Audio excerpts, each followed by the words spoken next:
안녕하세요. 박대련 형제입니다. 오늘은 마가복음 2장을 나눌 것입니다. 우선 마가복음 괴요에 대해서 좀 말씀드리고 그리고 2장 본장으로 들어가겠습니다. 마가복음은 복음서 가운데서 가장 먼저 쓰인 복음서입니다.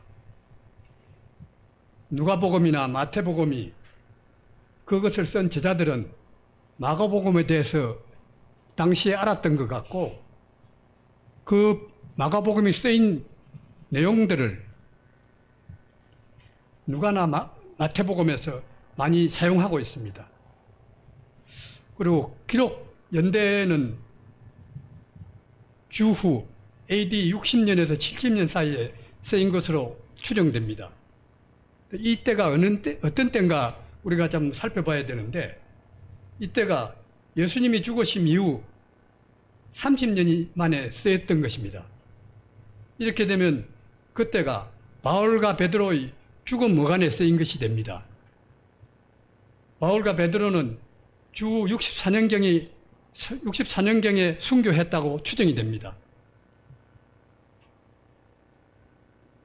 이 시기는 주후 63년에 로마 폼페이오 장군이 예루살렘을 함락시킵니다. 그리고 7년 후 70년에는 헤롯 성전, 즉 예루살렘 성전이 흔적 없이 무너집니다.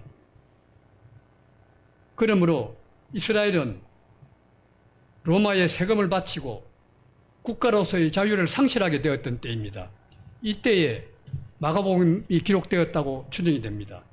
그러니까 모든 당시 유대인들은 굉장히 힘들었을 것입니다. 우리나라도 일제 36년간, 저는 일제 치하에서 살진 않았지만 그 어른들 얘기를 들으면은 굉장히 어려움을 겪었습니다.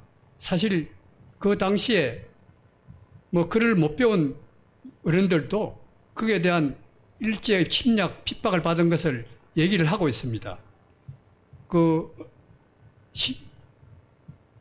쌀과 보리를 약탈해 가는 것뿐만 아니라 돼지 감자, 저는 그거 특히 기억에 났는데, 돼지 감자를 전쟁 말기에는 한국에서 심어가지고 많이 가져갔다 그럽니다. 그 무엇에 썼냐 그랬더니 돼지 감자가 항공유, 비행기 기름이 없으니까 돼지 감자에서 비행기 기름을 추출해가지고 그걸 사용했다 그럽니다. 일제 때. 그래서 우리 고향에 가면은 산 근처에 있는 좀 빈들에는 돼지 감자가 많이 심겨져 있습니다. 그 외정 때부터 심어 놨던 것이 돼지 감자가 굉장히 번식력이 강합니다. 잘 죽질 않아요. 그래서 돼지 감자가 많이 있었던 것을 저는 기억하고 있고 그거를 생으로 먹었던 적도 있습니다.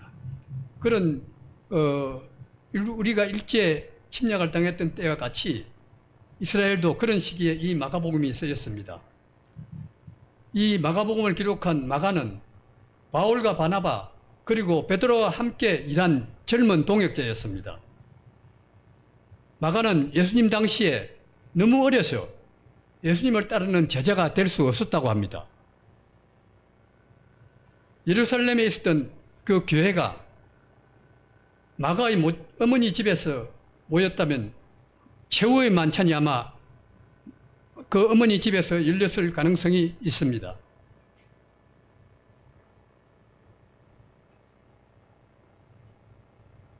그것이 사실이 아니더라도 마가는 예수님이 말씀하시고 행하신 일, 특히 예수님의 마지막 주간에 대한 아주 중요한 초기 정인이었습니다.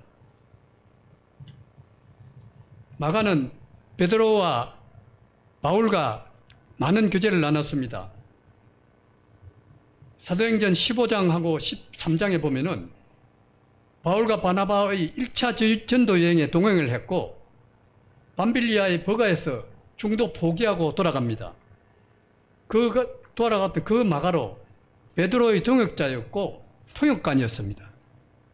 마가는 예수님의 수제자인 베드로의 기억에 근거한 이야기를 마가가 듣고 기록했다는 것은 현장을 정확히 알고 기록했다는 점에서 의의가 있습니다.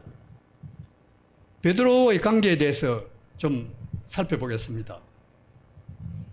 초대교회는 마가가 베드로를 통해서 많은 사실을 얻었다고 믿었습니다. 특히 베드로전서 5장 13절 같은 경우에는 베드로가 내 아들 마가라고 부릅니다. 그리고 베드로후서 1장 15절 제가 한번 읽어보겠습니다. 베드로후서 1장 15절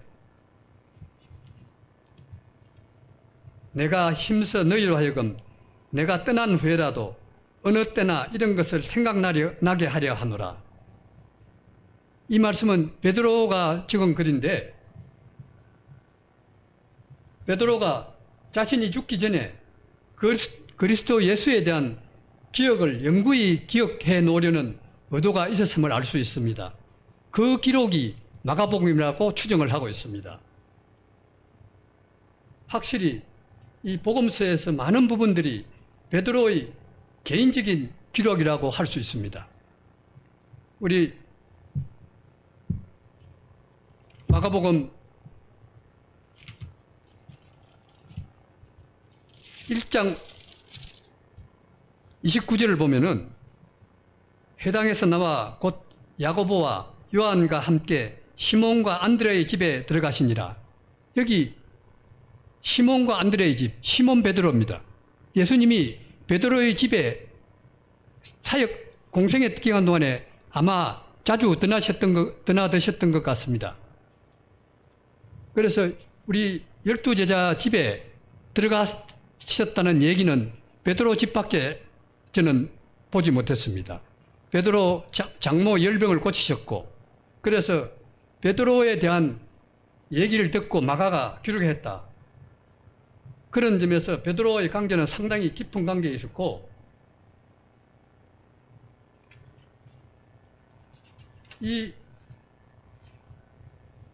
예를 들어서 베드로, 야고보, 요한만 따로 있을 때 일어난 사건들에 대한 묘사들이 잘 기록되어 있습니다. 그리고 복음서에는 베드로에 대한 기록이 그리 호의적이지 않습니다. 왜 그렇게 했습니까? 복음서들이 베드로의 그 남겨놓은 구전들이나 기록들이 베드로가 자기에 대해서 있는 그대로 사실대로 전했던 것 같습니다. 자기의 기록에, 베드로의 기록에 대해서는 호의적이지 않는 것이 베드로의 모든 실수와 잘못을 지적하고 있습니다. 예수님 마지막 주간에 신문 받을 때 예수님을 3번 부인했다든지 이러한 것이 아주 베드로로 하여금 평판이 좋지 않게 기록이 되어 있습니다. 그렇지만 우리가 보살펴 봐야 할 것은 기독교의 아주 중요한 인물이 베드로가 되었기 때문에 만일 베드로 자신이 그렇게 기록하도록 주장하지 않았다면 이 복음서에서 베드로에 대한 이러한 베드로 자신을 폄하하는 그런 부분은 들어갈 수 없었을 것입니다. 아마도 베드로가 있는 그대로 자기 기록을 전했던 것 같습니다. 그래서 베드로와 마가가 베드로의 말을 듣고 기록을 보고 마가복음을 정리했다는 것, 그 중요한 아주 요점입니다. 마가복음의 주요 주제는 예수 그리스도의 복음의 시작에서 십자가 죽음까지 종으로 순종하신 예수 그리스도의 사역을 기록했습니다. 그리고 마가복음 전체 내용을 간단하게 개요를 살펴보겠습니다. 마가복음은 하나님 나라의 얘기로 시작됩니다. 1절, 마가복음의 핵심이 무엇인지를 잘 정리해 줍니다. 하나님의 아들 예수 그리스도의 복음의 시작이라는 표현은 예수 그리스도를 통한 새로운 시작, 즉 새 창조라는 관점을 제시해 주는 것입니다. 하나님은 예수 그리스도를 통해 새롭게 시작하시는 분입니다. 예수 그리스도가 누구신지를 드러내기 시작합니다. 하나님 나라의 얘기에 대해서 살펴보겠습니다. 예수님의 말씀과 사역이 마가복음에는 생생하게 기록되어 있습니다. 마가복음은 초대교회 당시 로마 제국 곳곳에 교회가 세워져 확장되어 가는 과정에서 예수님 얘기를 생생하게 전하기 위해서 기록되었을 것입니다. 마가복음은 예수님 당시에 활동하시던 지역을 따라 크게 두 부분으로 나눕니다. 전반부인 1장에서 9장은 갈릴리 중심으로 활동하신 때부터 예루살렘을 향해 가시는 얘기를 다룹니다. 후반부인 10장에서 16장은 갈릴리를 벗어나신 이후에 특히 예루살렘을 중심으로 일어난 얘기를 다룹니다. 이 구분에 따르면 지역뿐 아니라 하나님 나라의 메시지도 다릅니다. 이 지도 좀 띄워주시겠어요?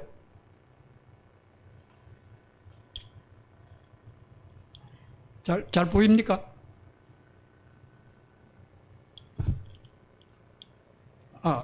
저 위쪽에 갈릴리 지역이 있습니다. 나사렛도 있고 거기 가버나움도 있고 위쪽에는 갈릴리 지역이고 중간에 사마리아가 있고 내려오면 예루살렘이 있습니다.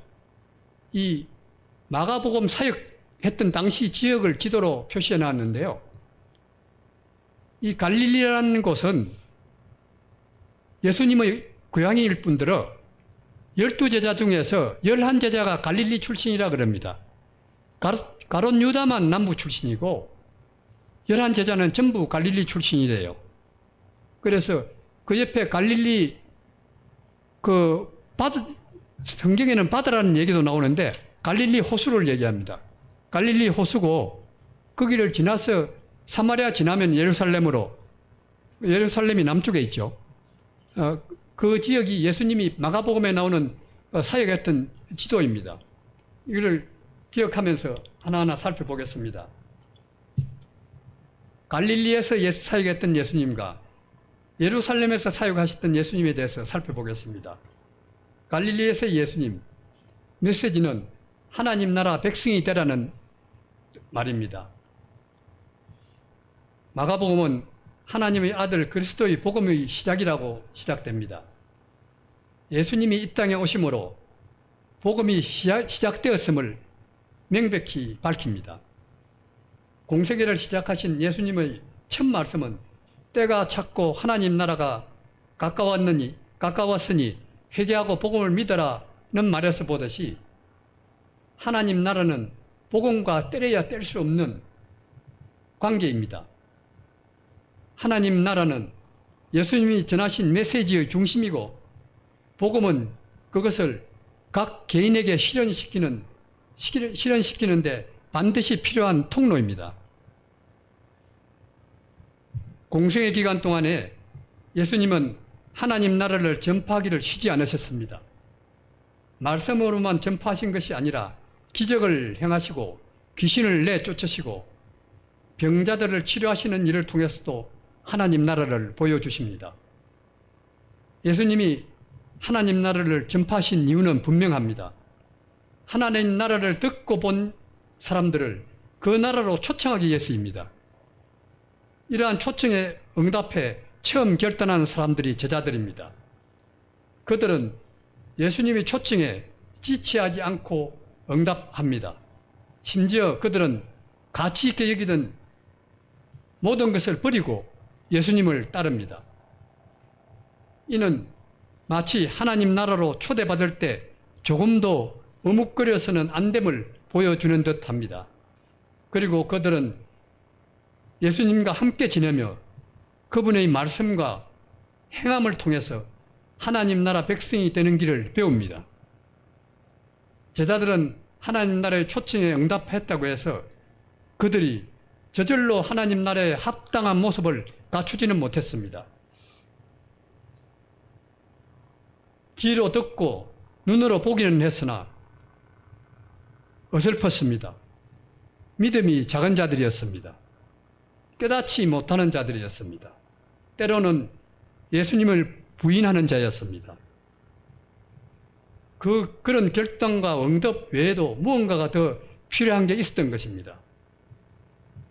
이러한 모습을 통해서 저희들이 배울 점이 많이 있다고 생각됩니다.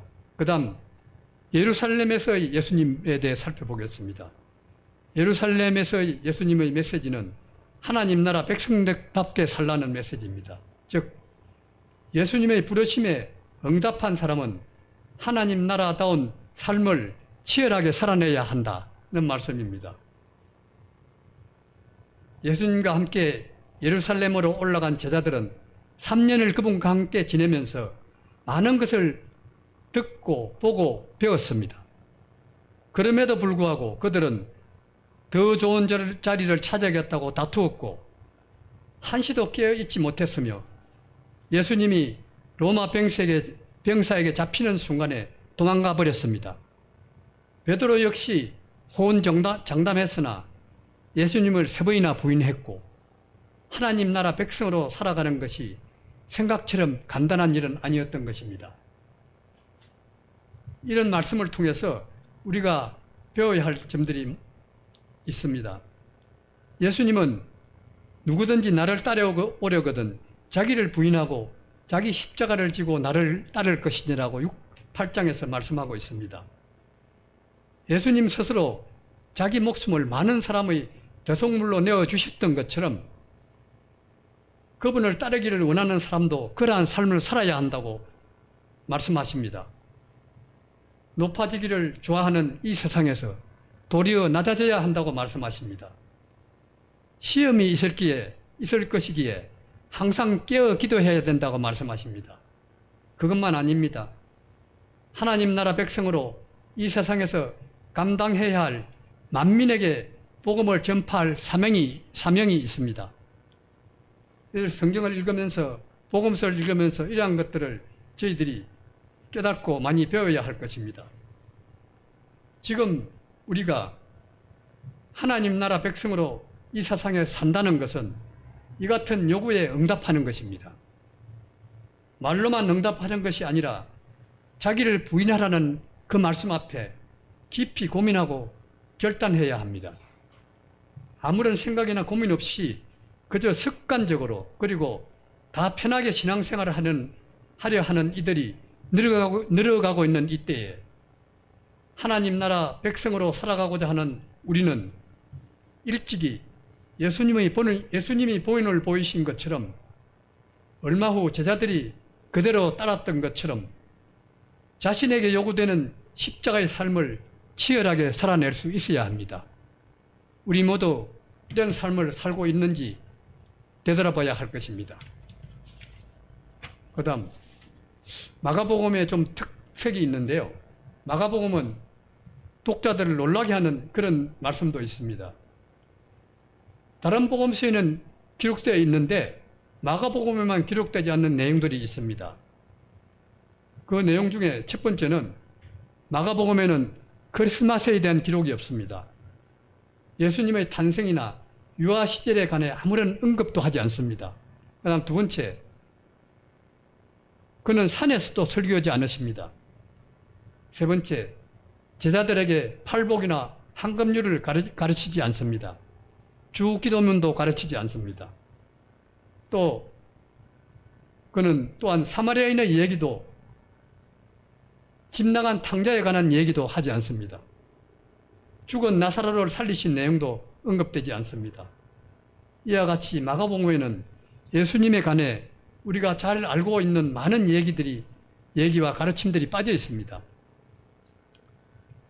무엇보다도 놀라운 것은 16장을 한번 읽어보겠습니다. 마가복음 16장 1절부터 8절까지 제가 읽겠습니다.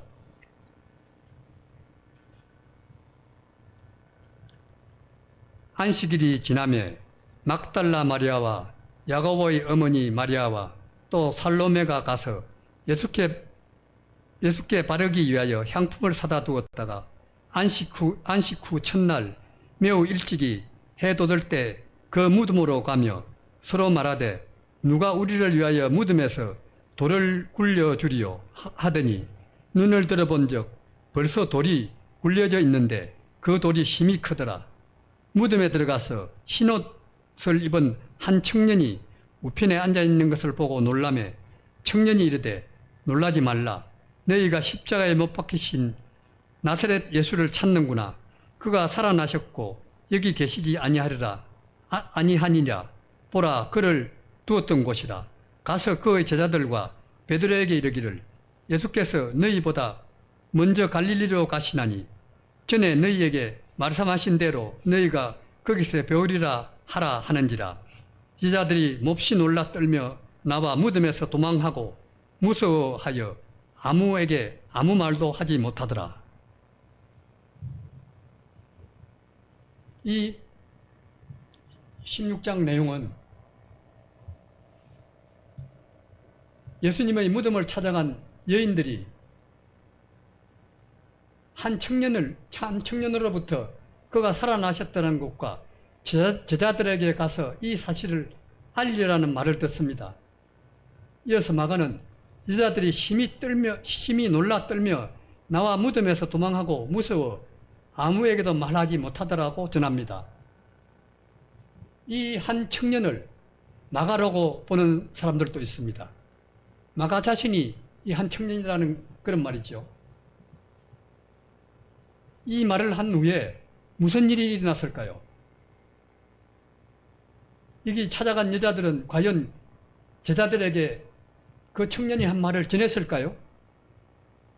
그렇지 않았다면 제자들은 어떻게 그 사실을 알았을까요? 누군가 예수님께서 부활하시는 것을 실제로 본 사람이 있었던가요? 마가복음은 이에 관해 아무런 언급도 하지 않습니다. 마가복음에는 무덤이 비어 있었다는 것과 한 청년이 부활에 관해 주장했다는 얘기 외에는 부활에 관한 얘기가 없습니다. 독자들에게 이러한 사실만으로는 믿음의 근거를 제공하기는 충분치 않습니다. 어떻게 마가복음이 다 끝난 것 같지 않습니다.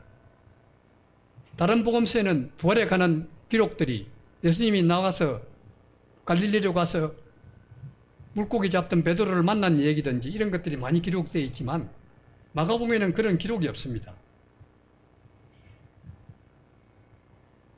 마가복음은 얘기가 마무리된 것 같이 보이지 않습니다. 오늘날에 어떤 신학자들은 일부 원래 마가복음의 마지막 부분이 없어졌다고도 주장하기도 했습니다. 그러나 대부분 사람들은 우리 성경에 기록된 대로 마가복음 본서가 갑자기 끝난다고 믿습니다. 결론이 없다는 놀라운 사실은 당시 복음 전도자들로 하여금 독자들을 위해 복음서의 내용을 더 기록하도록 영향을 주지 않았을까요?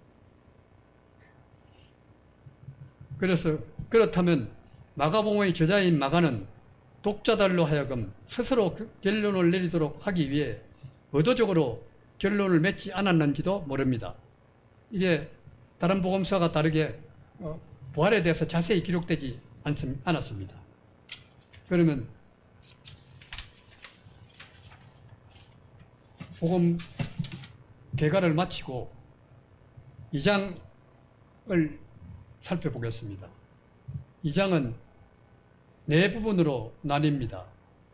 2장 1절부터 12절은 믿음과 죄를 사하는 권세, 예수님에 대해서 말씀하고 있고 2장 13절부터 17절은 죄인을 부르러 오신 예수님, 그 다음 2장 18절부터 22절은 금식 논쟁인데 새 포도주는 새 부대에 담아야 한다고 말씀하시고, 그 다음 2장 23절에서 28절 안식일에 대해서 말씀하십니다. 우리 2장 1절에서 12절을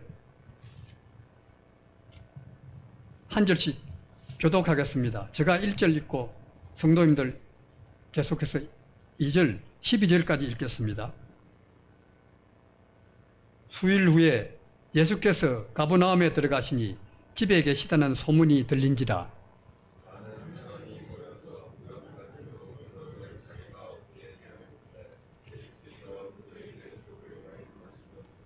사람들이 한 중풍병자를 네 사람에게 메워 가지고 예수께로 올세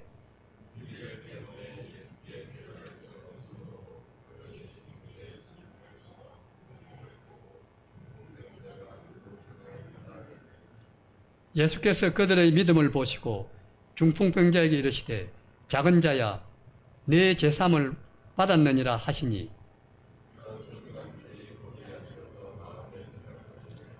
이 사람이 어찌 이렇게 말하는가 신성모독이로다.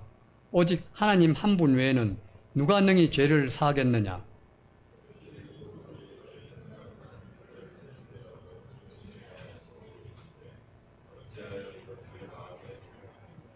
중풍병자에게 내 제삼을 받았느니라 하는 말과 일어나 내 상을 가지고 걸어가라 하는 말 중에서 어느 것이 쉽겠느냐.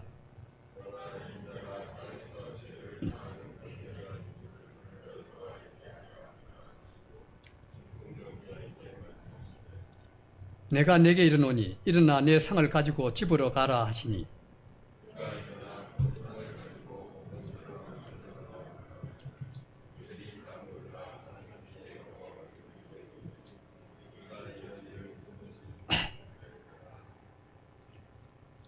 여기서 우리가 살펴봐야 할 요절은 10절 같습니다.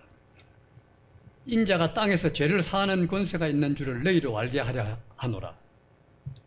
이 1절에서 5절까지를 먼저 살펴보겠습니다. 지붕을 뚫고 병자를 달아내린 친구들의 믿음이 놀라운 결과를 만듭니다.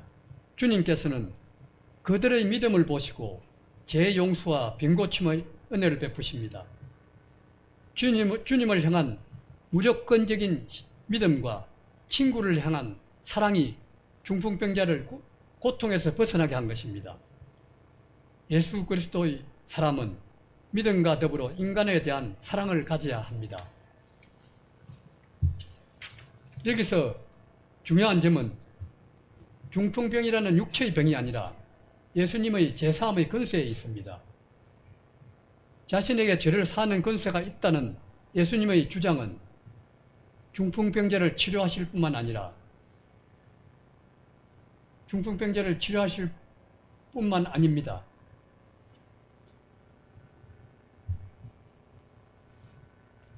예수님께서는 이 그들의 믿음을 보시고 고쳐주십니다. 믿음을 보시고 고쳐주신 것입니다. 그 믿음은 예수님께가 나아가는 것이고 그 과정에 있는 장애물을 뛰어넘는 것입니다. 예수님이 계신 집에 무리가 모여 도저히 들어갈 수 없을 때 중풍병자를 메고 온 네 사람은 그냥 포기하지 않습니다. 지붕에 올라가 구멍을 뚫고 중풍병자의 침상을 예수님께로 내려보냅니다. 예수님은 이들의 행동을 믿음으로 간주하십니다. 예수님이 아니면 방법이 없다는 절박감, 나중에가 아니라 바로 지금 예수님을 만나야 한다는 간절함, 그것도 믿음에 포함됩니다. 그들의 믿음이란 중풍병자의 믿음과 그를 데려온 네 사람의 믿음을 말합니다. 나의 믿음만으로 되지 않을 때 다른 사람들의 믿음이 나를 도우면 우리의 믿음을 보시고 주님이 역사하십니다. 이것은 오늘날에도 큰 의미가 있습니다. 우리는 우리의 믿음이 충만하거나 부족해지는 것이 다른 사람들의 삶에 영향을 미친다는 것입니다. 이것을 반드시 깨달아야 할 것입니다. 그냥 세상 사람들처럼 사는 것이 아니라 나의 믿음이 어쩌다가 떨어지고 또 충만하기도 하지만 그것이 반드시 내 이웃 사람들에게 영향을 미친다는 것입니다. 그 다음 6절에서 12절 제사함의 권세에 대해서 나누겠습니다. 제사함은 하나님 앞에서 죄된 인간이 누리는 최고의 은혜입니다. 예수님이 중풍병자에게 제사함을 선언하시자 서기관들은 이를 신성모독이라고 생각하며 속으로 비난합니다. 신성모독이라는 말은 잘 아시겠지만 오직 하나님께만 드려질 수 있는 칭찬이나 행동을 자기 것이라고 주장하므로 하나님의 이름에 누를 끼치는 것을 말합니다. 이 서기관들이 송대를 하신 예수님은 죄사함의 근sek에 자신에게 있음을 알립니다. 이 당시에 사제의 선포가 하나님을 대리하는 제사장에게 있다고 여긴 종교 지도자들 앞에서 인자로 오신 예수님은 인생의 근본 문제인 죄 문제를 온전히 해결하십니다. 육신의 질병도 고쳐주십니다. 죄사함의 근세를 가진 주님 앞에 나오는 사람은 누구나 죄와 사망의 법에서 해방되는 은혜를 누립니다. 예수님은 분명히 현재 시제를 사용하여서 내 죄사함을 받았다고 말씀하십니다. 이러한 예수님의 말 속에는 예수님 자신이 죄사함의 도구로 사용하고 있다는 말씀입니다.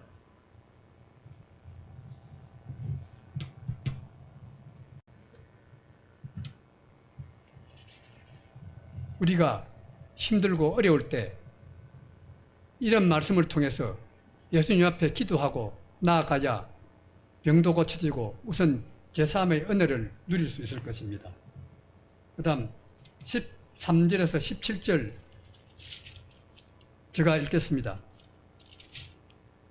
13절에서 17절 예수께서 다시 바닷가에 나가시매 큰 무리가 찾아왔거늘 예수께서 그들을 가르치시니라. 또 지나가시다가 알페오의 아들 레이가 세관에 앉아 있는 것을 보시고 그에게 이르시되 나를 따르라 하시니 일어나 따르니라. 그의 집에 앉아 잡수실 때에 많은 세리와 죄인들이 예수와 그의 제자들과 함께 앉았으니 이는 그러한 사람들이 많이 있어서 예수를 따름이르라. 바리새인의 서기관들이 예수께서 죄인 및 세리들과 함께 잡수시는 것을 보고 그의 제자들에게 이르되 어찌하여 세리 및 죄인들과 함께 먹는가? 예수께서 들으시고 그들에게 이르시되 건강한 자에게는 의사가 쓸데없고 병든 자에게라야 쓸데있느니라. 나는 의인을 부르러 온 것이 아니오 죄인을 부르러 왔노라 하시니라. 죄인을 부르러 오신 예수님에 대해서 말씀하십니다. 당시 세리는 민족의 배신자로 낙인 찍혀서 배척과 따돌림 속에서 철저히 소외되어 살아야 했던 것입니다. 세리라는 말은 로마가 점령하고 나서부터 세리라는 말을 쓰게 되었다고 합니다. 그전에는 바벨론이나 아시리아나 헬라 시대는 세리라는 말을 안 썼다고 그래요. 그러면 그 당시 로마가 그 속국에 세금을 걷기 위해서 거기 나라 사람들을 세리로 지명했던 것 같습니다. 그런 세리 레이를 제자로 부르실 뿐만 아니라 다른 세리와 죄인들과 어울려 교제를 나누십니다. 죄인을 불러 새롭게 하는 것이 예수님이 이 땅에 오신 목적이기 때문입니다. 예수님은 자신들이 해결해야 할 죄인이 아니라 어렵다고 여기는 서기관 같은 사람들에게는 관심이 없으셨습니다. 예수님의 관심은 자신들의 죄를 인정하고 기꺼이 그 죄에서 돌아서려는 사람들에게 관심을 보이셨습니다. 예수님이 보여주신 간대함과 포용은 하나님 나라가 이해와 용서와 간용으로 세워지는 나라임을 깨닫게 합니다. 우리는 어떤 곳에서든지 정죄하고 비난하는 마음에 앞서 먼저 품고 사랑하신 예수님의 본을 따라 외면받는 이들을 따뜻한 마음으로 안아줘야 할 것입니다.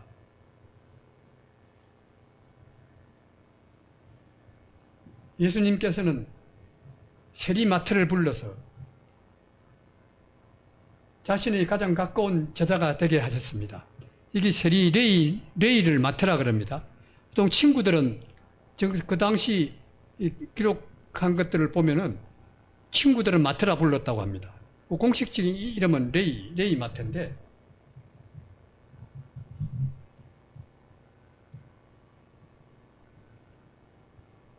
여기서 서기관들과 바리새인들은 좀 배워야 할 교훈이 있습니다. 호세아서 6장 6절을 제가 읽어보겠습니다. 나는 인애를 원하고 제사를 원하지 아니하며 번제보다 하나님을 아는 것을 원하노라.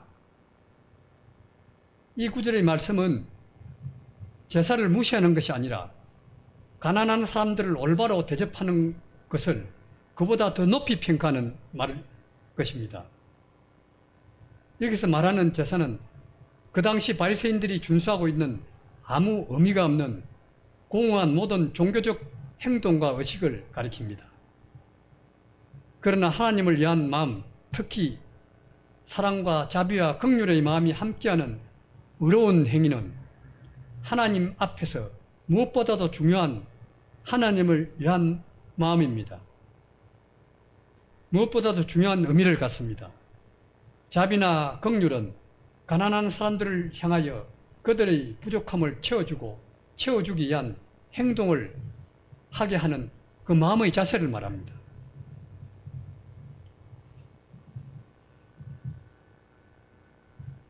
그럼 16절, 17절을 살펴보겠습니다. 여기서 우리가 읽었던 16장 17절을 살펴보겠습니다. 바리새인들은 회개조차도 자기의 의로 여기지만 그리스도인은 자기의 의의 뿌리까지 회개하는 자다. 어떤 신학자가 이런 말을 했습니다. 서기관들의 질문은 곧 예수님이 왜 이 땅에 오셨는가에 대한 답을 하게 합니다. 예수님은 사람들을 섬기기 위해서, 잃어버린 자를 찾아 구원하기 위해서 이 땅에 오셨습니다. 무시당하는 자들, 소외된 자들, 아픈 자들의 신음소리를 들으시고 그 부르짖음과 아픔을 아시기에 그들을 찾아 부르십니다. 예수님을 만난 사람은 누구나 인생의 의미와 풍요로움을 깨닫게 됩니다. 우리를 찾아오신 예수님을 만난 때 우리의 인생이 달라집니다. 오히려 우리는 하나님 나라의 사상과 가치관으로 세상의 모든 제도, 사상, 전통, 규범을 바로잡아야 할 것입니다.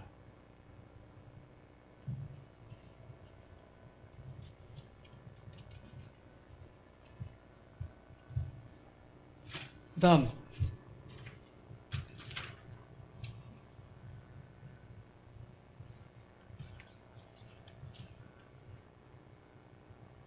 금식논쟁 18절부터 22절까지입니다. 18절부터 22절까지 살펴보겠습니다.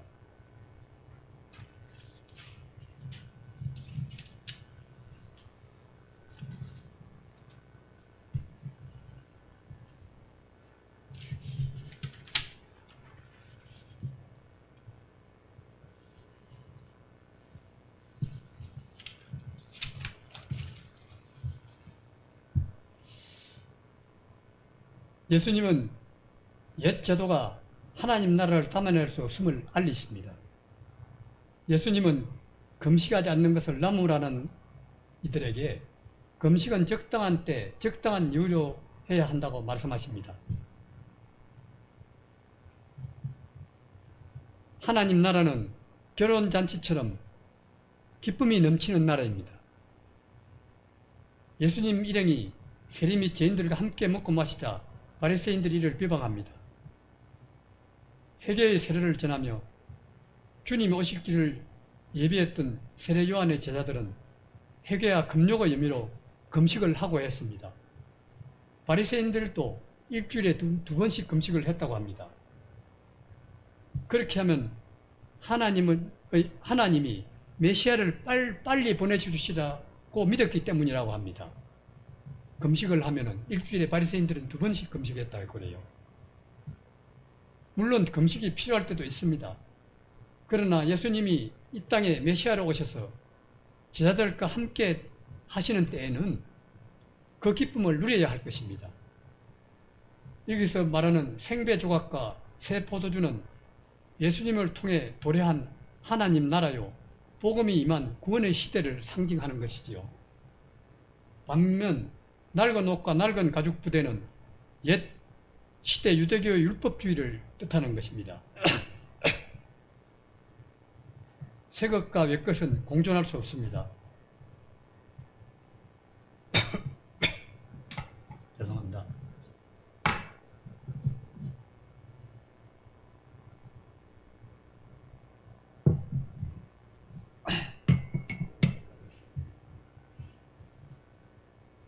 반면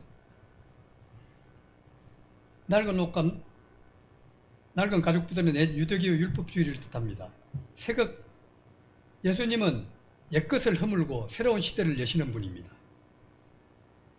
우리도 신앙생활에서 어떻게 금식과 예수님과의 잔치를 조화로운 삶을 살 수 있을까 한번 고민해 봐야 할 것입니다.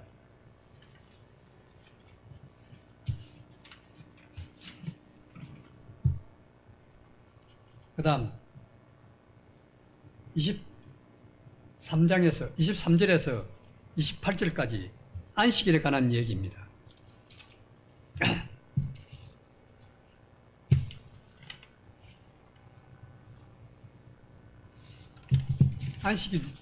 안식일은 여러분들이 많이 들어봐서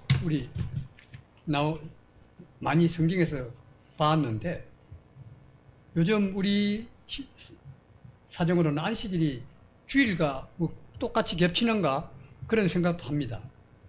근데 안식일에 대한 이 메시지를 교제를 나눠보겠습니다. 안식일을 기억하여 거룩하게 지키라는 것은 하나님의 명령입니다. 출애굽기 20장에 있지요. 그런데 바리새인들은 문자적으로 안식일에 아무 일도 하지 않아야 안식일을 거룩하게 지키는 것이라고 생각했습니다. 그래서 하지 말아야 할 일과 해야 할 일을 자세히 규정하고 지켰습니다.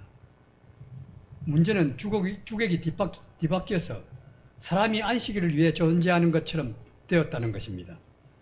예수님은 왜곡된 안식일의 의미를 바로잡기 위해 안식일이 사람을 위해 존재함을 가르쳤습니다. 안식일은 사람을 위해 존재하는 것입니다.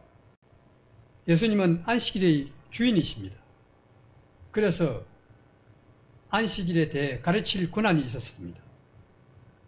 안식일은 사람의 생명을 위한 날이기에 안식일에 배고파서 이삭을 잘라먹는 행위는 아무 문제가 없는 행동이고 정죄할 수 없는 일입니다.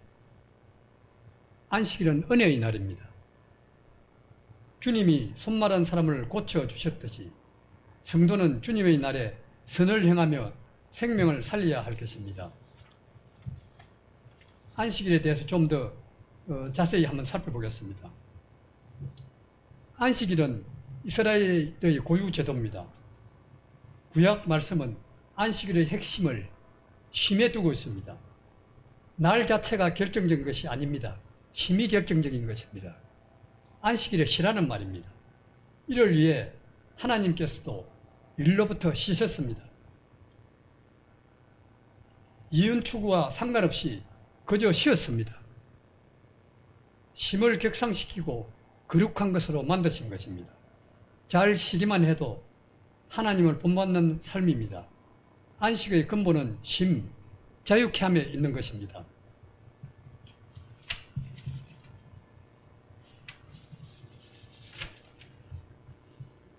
안식의 기원에 대해서 한번 살펴보겠습니다. 창세기 2장 3절을 보면은 하나님이 그 7째 되는 날 복되게 하사 거룩하게 하셨으니 이는 하나님이 그 창조하시며 만드신 모든 일을 마치시고 그날에 안식하셨습니다. 이 안식일이 성경에 나오는 첫 얘기죠. 하나님께서는 6일 동안 창조하셨습니다. 그리고 1회째 되는 날에 그 모든 일로부터 쉬셨습니다. 위의 구절을 보면 하나님께서는 그날을 복되게 하셨다고 선언합니다. 6일 동안 일하신 하나님께서 1회째 되는 날에 쉬셨으되 그날은 복되고 거룩하다고 말씀하십니다. 창세기는 처음부터 쉼을 가리켜 복된 것이며 거룩한 것이라고 명확하게 증언하고 있습니다. 하나님께서 쉬신 날이니 그날에 이스라엘 역시 모든 일로부터 쉬었습니다. 그럴 때 쉬신 하나님을 본받고 있다는 점에서 안식일을 거룩하게 지키고 있다고 말할 수 있을 것입니다. 하나님의 형상대로 지음받은 우리는 우리기에 하나님을 닮아갈 때 가장 자연스럽고 풍성하며 참된 삶이 이루어진다고 말할 수 있을 것입니다. 창세기의 본문은 일하시고 노동하시는 예수님을 따라 일하는 것도 하나님을 닮아감일 뿐만 아니라 쉬는 것 역시 하나님을 닮아가는 과정이며 거룩임을 선언하고 있습니다. 하나님은 여호와의 행하심을 통해 사람으로 여호와를 닮아가게 하고 따라가게 하십니다. 쉬어도 여호와를 위한 쉼이요 여호와를 닮아가는 쉼입니다. 안식일에 대해서 우리가 좀 더 깊이 살펴보겠지만 시간이 없어서 더 이상 이제 마치려고 합니다. 우리 오늘 교재가 참 좀 서투렀는지 모르지만 말씀을 준비를 해가지고 외우려니까 외워주질 않더라고요. 하루에 많이 몇 번씩 읽었는데도 그래도 원고를 보고 해야 됩니다. 이제는 외우고 한다는 것은 어려운 것 같습니다. 기도하고 마치겠습니다. 하나님 아버지 감사합니다. 우리의 눈앞에 고난과 난간이 있다고 우리 주님께 나아가기를 쉽게 포기했던 저의 모습을 돌아봅니다. 때로는 이웃을 주님께로 이끌기 위해 지붕을 뜯는 사랑의 수고도 하게 하여 주시옵소서. 제 문제를 해결해 주시고 온전한 병자들을 치유하시는 하나님을 바라보며 주님의 건세로 저와 우리 교회의 지체들이 그 말씀을 따라갈 수 있도록 인도해 주시기를 간절히 기도드립니다. 감사드리옵고 존귀하신 예수 그리스도 이름으로 기도드렸습니다. 감사합니다.